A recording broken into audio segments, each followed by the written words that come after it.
Assalamualaikum warahmatullahi wabarakatuh. Waalaikumsalam warahmatullahi wabarakatuh. Selamat siang, Bu Sastri.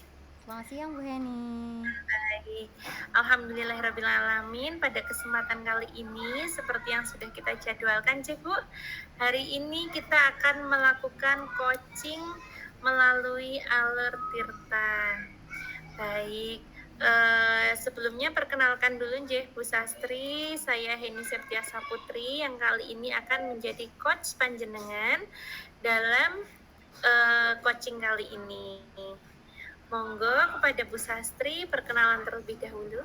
Baik, terima kasih atas kesempatannya. Perkenalkan, saya Sastri Rahayu, bertugas di SD Negeri Magelang 6, jenjang SD kelas 2, di mana saya sekarang menjadi coachingnya Bu Heni. Baik, terima kasih Bu Sastri. Sama-sama. Bisa kita mulai ya? Siap Bu Heni. Baik.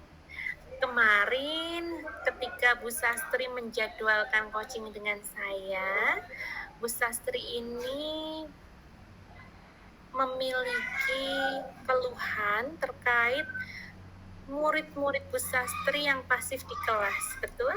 Betul Bu Heni. Tuh, coba saya tanya terlebih dahulu Bu Sastri, bagaimana perasaan Bu Sastri saat melihat murid-murid Bu Sastri yang pasif di kelas tersebut? Baik Bu Heni, mungkin ini bukan hanya saya ya yang bisa merasakan itu. Mungkin sebagian besar guru di Indonesia kalau melihat anak didiknya itu pasif mungkin merasa yang pertama khawatir, yang kedua juga sedih sekali Bu Heni, karena bagaimana ya, sebenarnya kan keaktifan siswa itu kan yang menjadi tujuan utama kita di kelas gitu ya Bu Heni ya. Betul. Kemudian juga saya takut kalau beberapa murid saya yang pasif ini mungkin bisa tertinggal dalam pembelajaran saya Bu Heni. Seperti itu Bu Heni. Baik, saya sangat mengerti ya kekhawatiran Bu Sastri karena saya juga seorang guru, betul sekali. Menurut Bu Sastri, sebenarnya apa saja faktor yang menyebabkan murid-murid Anda tersebut pasif di kelas? Baik, sebenarnya kan ada banyak faktor ya Bu Heni yang bisa menyebabkan murid-murid saya ini pasif di kelas. Mungkin salah satunya adalah murid itu tidak percaya diri. Kemudian mungkin juga murid itu tidak tertarik dalam materi, dalam pembelajaran saya gitu Bu Heni. Baik, seperti itu ya Bu ya. Sebenarnya kalau pernah nggak Ibu Bu Sastri selaku guru melihat kondisi belajar siswa-siswa Ibu di kelas? Barangkali bertanya dengan orang tua mereka ataupun mengamati seperti itu? Iya, untuk beberapa siswa yang pasif ini memang akhir-akhir ini benar-benar saya pantau Bu Heni. Sampai saya mencoba untuk menghubungi orang tuanya Bu.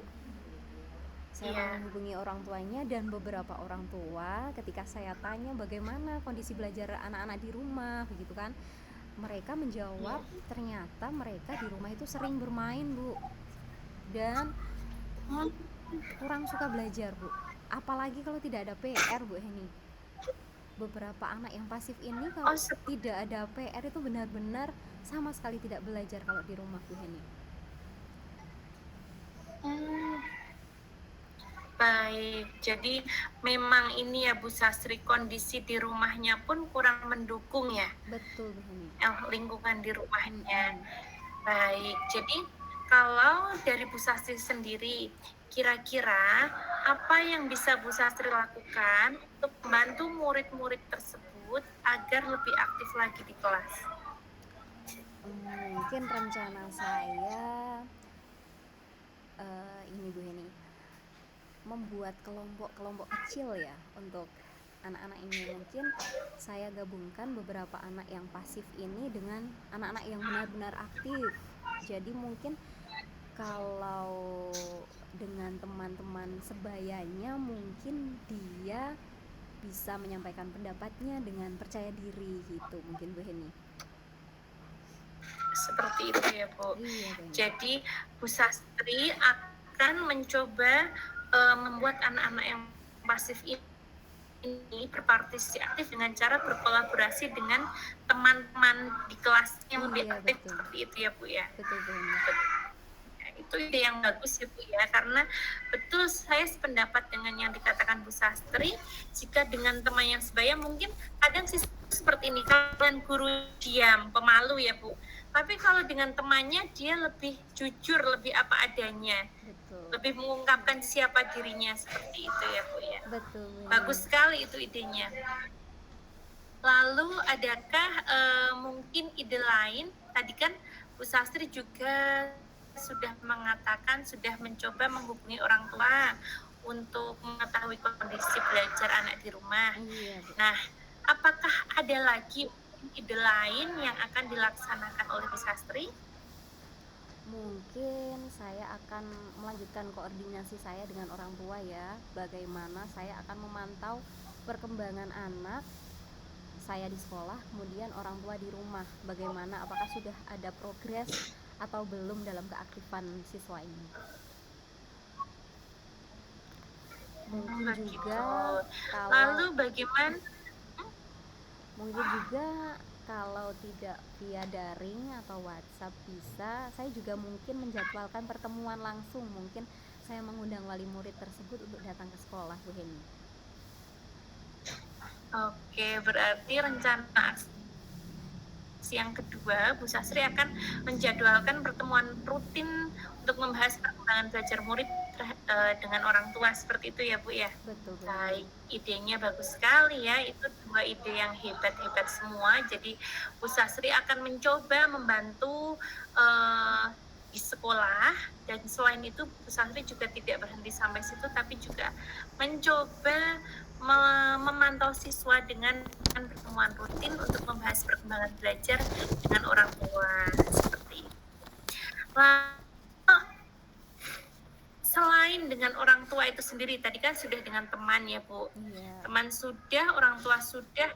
Mungkin apakah ada rencana lagi yang untuk membantu murid itu sendiri? Mungkin selain dengan temannya, dengan orang tuanya, mungkin nih Bu Heni, rencana saya ingin mengajak beberapa anak yang pasif ini mungkin berbicara empat mata gitu, Bu Heni. Mungkin kalau berbicara empat mata kan lebih apa ya, lebih friendly ya Bu ya, lebih apa ya, kayak lebih Ya, mungkin betul. lebih dekat ya, kita lebih dekat dengan anak, lebih dalam ya Bu. iya betul Dekat. betul Betul. Mungkin mengajak empat mata ini dengan anak-anak ini. Lalu harapannya dengan berbicara empat mata tersebut tujuannya akan memberikan apa Bu? Kira-kira arahannya kemana itu? Mungkin saya bisa memberikan arahan-arahan yang lebih positif lagi, lebih menyemangati, memotivasi anak untuk ya lebih percaya diri Bu, lebih apa ya, untuk berpartisipasi aktif di dalam kelompok mereka ataupun di dalam kelas, seperti itu Bu Heni. Keren sekali ya Bu, apa ini idenya. Kira-kira kapan rencana tersebut akan dimulai ya Bu Sastri ya? Mungkin sesegera mungkin ya Bu ya, karena besok ini ada pembelajaran matematika. Jadi mungkin besok saya akan membentuk kelompok untuk anak-anak ini, saya pisah-pisah dan saya gabungkan kepada anak-anak yang lebih aktif. Mungkin ini yang rencana pertama saya adalah membuat kelompok secara heterogen untuk anak-anak ini Bu Heni. Mungkin bisa saya mulai besok Bu Heni. Oke, besok ini ya Bu ya, berarti tanggal 27 September ya Bu ya. Oke. Kira-kira terhadap seluruh rencana aksinya Bu Sastri itu, adakah komitmen yang komitmen yang Bu Sastri akan lakukan terhadap rencana yang sudah dibuat? Komitmen saya mungkin kalau dari dalam diri saya sendiri mungkin kurang ya Bu ya. Saya mungkin meminta bantuan rekan sejawat saya untuk mengingatkan saya bagaimana saya melaksanakan rencana-rencana ini Bu. Rencana untuk membentuk kelompok anak, kemudian untuk berkoordinasi dengan orang tua, kemudian juga memanggil anak-anak ini. Mungkin kalau misalkan ada saksi ya Bu ya, ada yang melihat gitu, ada yang mengobservasi, mungkin itu juga dapat membantu saya gitu Bu Heni. Oke, itu bagus sekali ya untuk menjaga komitmen.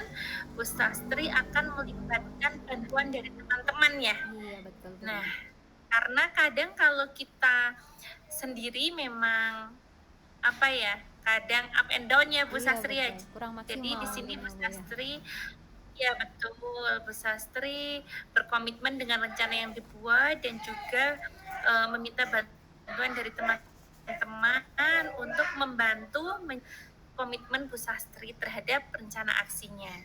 Seperti itu ya Bu Sastri? Iya Bu. Ya baik, sepertinya permasalahan Bu Sastri kali ini sudah menemukan pemecahannya ya Bu ya. Dari tadi Bu Sastri yang memiliki permasalahan murid-murid di kelasnya pasif, Bu Sastri kemudian memiliki ide untuk melakukan beberapa rencana aksi. Gimana? Mohon maaf Bu Heni, suaranya tidak terdengar Bu Heni. Baik, saya ulang ya. Jadi Bu Sastri ini pada kesempatan coaching kali ini Bu Sastri sudah memiliki rencana aksi. Yang pertama yaitu akan mencoba membuat kelompok yang heterogen dan membuat siswa yang aktif dan pasif saling berkolaborasi, seperti itu ya. Lalu yang kedua, Bu Sastri juga menjadwalkan pertemuan rutin dengan orang tua untuk membahas perkembangan belajar murid, seperti itu. Dan tadi yang ketiga, ini juga luar biasa sekali, Bu Sastri mencoba berkomitmen bahkan juga meminta bantuan dari teman-teman untuk menjaga komitmen Bu Sastri tersebut. Begitu ya Bu Sastri? Iya betul sekali. Baik. Kira-kira kalau ini nanti sudah dilaksanakan, kapan kita akan menjadwalkan pertemuan kembali untuk coaching kedua? Mungkin kalau rencana saya mulai besok pagi, masih di akhir Oktober ya Bu. Mungkin kita bertemu lagi di akhir September ya Bu ya.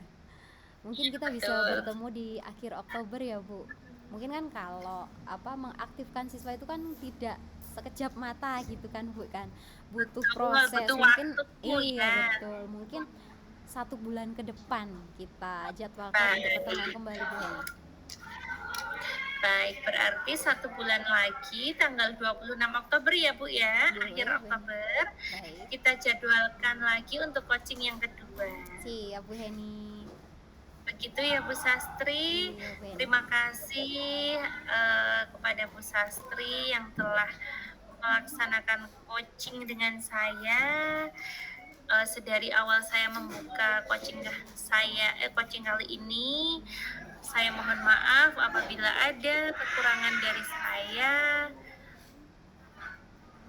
Bila ada manfaatnya, alhamdulillah ya Bu. Besok kita laksanakan sama-sama ya.